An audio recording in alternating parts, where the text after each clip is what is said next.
Olá, queridos alunos, tudo bem com vocês? Vamos a mais uma aula de língua portuguesa. Eu sou a professora Elívia Soares. Na aula anterior, nós falamos sobre as variações linguísticas e o preconceito linguístico. O nosso tema de hoje está mais voltado para a gramática normativa, porém, muito importante na nossa linguagem no dia a dia. Sinônimos e antônimos. É sobre isso que nós vamos estudar hoje. Vamos ler a tirinha? Fala uma coisa romântica. Meu amor é uma caravana de rosas vagando num deserto inefável de paixão. Uau, agora traduz. Aí você está querendo demais. Gente, a ratinha não compreendeu o ratinho. E se ele tivesse usado palavras mais simples? Ele utilizou inefável. Você sabe o que significa inefável? Inefável significa encantador, maravilhoso. Quando ela diz traduz, é porque ele utilizou palavras complexas. Os sinônimos. No lugar de inefável, se ele tivesse utilizado a palavra maravilhoso, encantador, a ratinha teria entendido? Teria entendido. São palavras que se assemelham em seu significado, os sinônimos.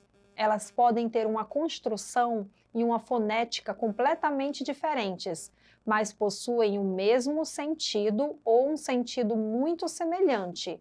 Vamos ler algumas palavras e sinônimas dessas palavras. Morrer. Morrer é o mesmo que falecer. Então, morrer e falecer são palavras sinônimas, pois são palavras que têm o mesmo sentido, o mesmo significado. Rápido. Tal pessoa é muito rápida, então tal pessoa é ligeira. Rápido significa o mesmo que ligeiro. Posso substituir. Continuar. Continua a conversa. Prossiga. Então, são sinônimas. Algo que é distante é a mesma coisa que eu dizer que algo é longe. E o que é contemplar? Contemplar uma imagem, por exemplo, é admirá-la. Um carro, posso chamá-lo de automóvel. O cão, posso chamá-lo de cachorro, pois são palavras sinônimas. Repetindo, palavras sinônimas são palavras que têm o mesmo significado que outra, o mesmo sentido, mas são escritas diferentes. Vamos continuar, porque agora nós vamos ver o que são os antônimos. Enquanto os sinônimos dizem respeito às palavras que se assemelham em seus significados, o antônimo é o oposto. Gente, palavras antônimas são palavras com sentidos opostos, com sentidos contrários. Exemplo, o contrário de quente, o oposto de quente é frio. O oposto de bonito, feio. Oposto de triste, feliz. Oposto de pegar, largar. Oposto de acolher, abandonar. O oposto de vida, morte. O de bem, mal. O oposto de limpo é sujo. Então, observem que são palavras antônimas, pois os seus significados são contrários. Sinônimos e antônimos. Gente, não basta você só fixar o significado de sinônimos e antônimos como regra. Você tem que utilizar isso na sua linguagem, para ela ficar mais dinâmica, para não ficar uma palavra não ficar tão repetitiva, tão cansativa. É necessário que você sempre busque os significados das palavras no dicionário, que você pesquise, porque uma palavra ela pode ter vários significados. Às vezes tem uma palavra sinônima, mas dentro do contexto não dá de eu substituir por essa sinônima. É preciso você praticar isso. Para quê? Para você aumentar o seu repertório vocabular. O que é isso, professora? É aumentar cada vez mais a quantidade de palavras para você conhecer. Conhecer mais e mais palavras. Tá bom? Então, os sinônimos, eles são essenciais para quem produz textos. Vocês, estudantes, produzem textos em sala de aula. Você produz texto na oralidade, quando você está se expressando, quando você está conversando. E é necessário que você utilize sinônimos. Vamos observar como dá de substituir? Olha um exemplo. Defesa Civil não vê risco de desabamento do prédio do Museu Nacional, mas recomenda Interdição do prédio centenário. Rachaduras na estrutura do prédio centenário provocadas após incêndio demonstram que revestimento pode cair. Nossa, gente, repetiu 3 vezes a palavra prédio. Prédio centenário e prédio. Se você conhecer outra palavra sinônima, o texto vai ficar mais dinâmico, mais fluente, não vai causar essa repetição que você observa na leitura. Olha como fica. Defesa Civil não vê risco de desabamento do prédio do Museu Nacional, mas recomenda a interdição do edifício centenário. Rachaduras na estrutura do Palácio Centenário provocadas após incêndio demonstram que revestimento pode cair. Vejam o segundo texto que há 2 sinônimos para prédio, edifício e palácio centenário. Por isso a importância de utilizar a sinonímia, palavras sinônimas com o mesmo significado. Olha outro exemplo. O professor perguntou à criança se ela queria ler. A criança disse que não ao professor. Então o professor sorriu e perguntou a outra criança se ela queria ler. Vejam que pela leitura fica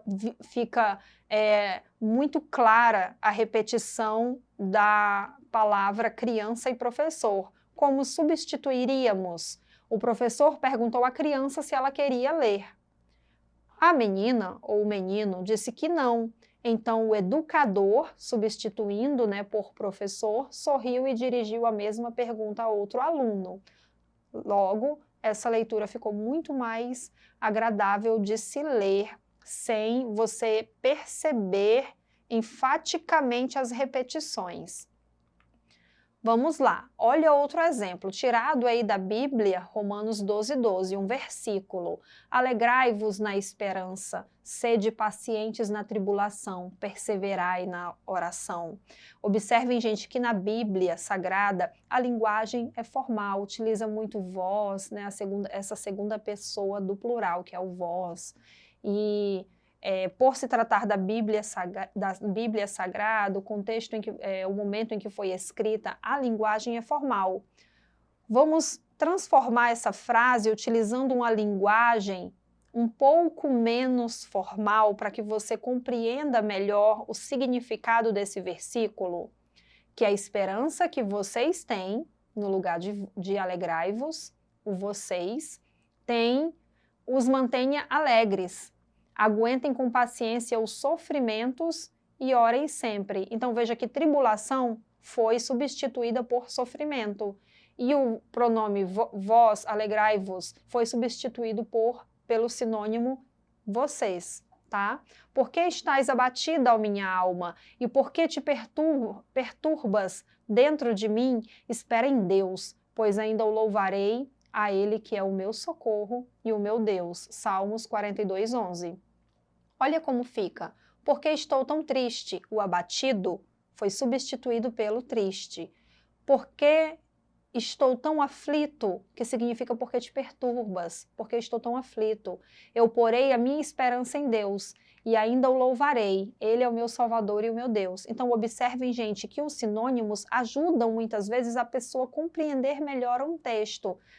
Mas lembrem que nem todo texto ele vai vir com a linguagem mais acessível para todos os públicos. Muitas vezes a linguagem vai vir mais complexa, então é necessário que você pesquise, que você conheça várias palavras com o mesmo significado, com palavras com significados diferentes, para você poder adequar.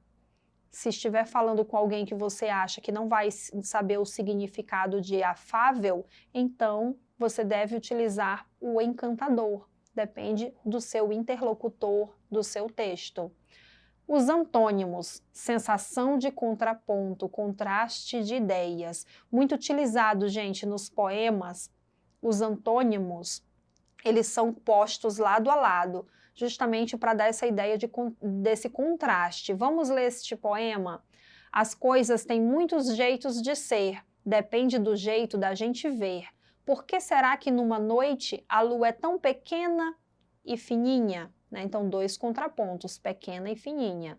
E outra noite ela fica tão redonda e gordinha para depois ficar de novo daquele jeito estrelinha, redonda, gordinha. Vejam que já são palavras, né, de sentidos aproximados, redondo e gordinho.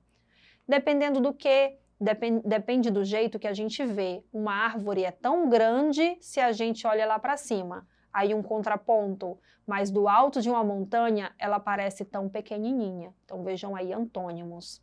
Grande ou pequena depende do que? Depende de onde a gente vê. Como será que pode uma colher cheia de doce parecer tão pouquinho que não dá nem para sentir? E cheia de remédio ficar tanto que não dá nem para engolir? Curto e comprido. Olha o contraste da ideia, né? Palavras antônimas. Curto é o antônimo de comprido. Bom e ruim, vazio e cheio, bonito e feio. São jeitos das coisas ser, depende do jeito da gente ver. Então, a antonímia, ela é muito utilizada nos poemas, na poesia. Vamos exercitar sinônimos e antônimos, de acordo com o que a gente aprendeu hoje, que os sinônimos são palavras de sentidos semelhantes e os antônimos são palavras de sentidos opostos, contrários. Vamos ler esse texto. O galo de briga e a águia. 2 galos estavam disputando em feroz luta o direito de comandar o galinheiro de uma chácara. Por fim, um pôs o outro para correr. O galo derrotado afastou-se e foi se recolher num lugar sossegado. O vencedor, voando até o alto de um muro, bateu as asas e, exultante, cantou com toda a sua força. Uma águia que pairava ali perto lançou-se sobre ele e, com um bote certeiro, levou-o preso em suas poderosas garras. O galo derrotado saiu do seu canto e daí em diante reinou o absoluto livre de disputa. Moral da história: o orgulho e a arrogância é o caminho mais curto para a ruína. Vocês sabem que a fábula utiliza animais como personagens e traz uma lição de moral para os seres humanos. Vamos verificar, né, dentro desse texto, o conteúdo sinônimos e antônimos. Vamos à questão. No trecho, uma águia que pairava ali perto lançou-se sobre ele e, com um bote certeiro, levou-o preso. A expressão bote certeiro, o que significa? Um golpe sem erro, um ataque duvidoso, uma agressão incerta ou uma queda duvidosa? Gente, se você pensou que a alternativa A está correto, porque certeiro significa que não teve erro, e em todas as outras alternativas tem a palavra duvidoso, incerto, duvidoso, que é o antônimo de certeiro, que é o antônimo de sem erro. Logo, um bote certeiro é um golpe sem erro. Vamos a mais uma questão. Considerando que antônimos reforçam os sentidos contrários, a alternativa que possui um par de palavras antônimas. Qual é a alternativa? Ele subiu no telhado nessa madrugada. Tem palavras antônimas de sentidos contrários nessa frase? Letra B. O vento sussurrava na noite fria. Tem palavras de sentidos contrários, opostos?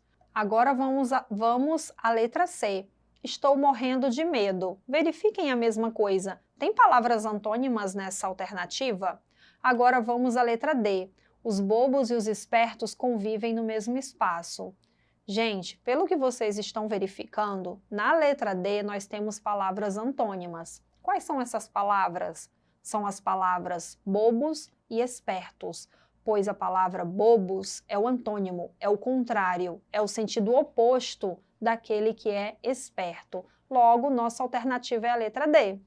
Espero que vocês tenham entendido a aula de hoje, que vocês procurem mais saber o significado das palavras, que vocês pensem, quando utilizam uma palavra, qual é outra palavra que poderia ser substituída? Aquela que você está usando. É uma palavra informal? Por exemplo, quando eu digo, nossa, isso aconteceu do nada, é informal, é coloquial. Como eu substituiria por uma sinônima mais formal? Isso aconteceu repentinamente, aconteceu de repente. E conheçam mais e mais palavras, ajustando a sua linguagem, deixando o texto mais dinâmico, sem repetições. Espero que tenham entendido a nossa aula de hoje e para assistir a essa aula novamente, acessem o portal Eduque Acre. Obrigada!